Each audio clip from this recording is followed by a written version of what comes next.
আজি আবৃত্তিৰ বাবে নিৰ্ধাৰিত কবিতাৰ নাম সূৰ্যবিন্দু নামি আহে এই নদীয়েদি। কবি নীলমণি ফুকন। ৰাতি হলে সূৰ্যবিন্দু নামি আহে এই নদীয়েদি। ৰক্তক্ষয়া ভুজংগিৰিৰ দৰে এই নদীটিৰ নাম ক'ত আছে? একো কথা ভূগোলত নাই। হয়তো অদৃশ্য এই ক্ষিপ্ৰ নদীৰ আজিলৈকে একো নাম নাই।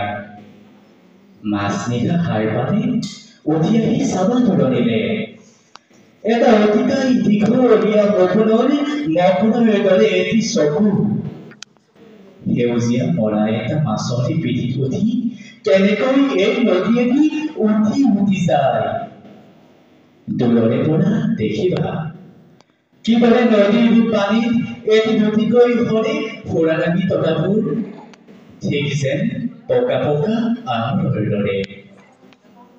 শনিবাৰলৈ জোঙা এটা শিলত পৰি চীনামাটিৰ প্লেটৰ ভিতৰে ফাগুনৰ জোন ভাগি যোৱা দেখি চৰাইবোৰ কেনেকৈ কান্দে। ধন্যবাদ।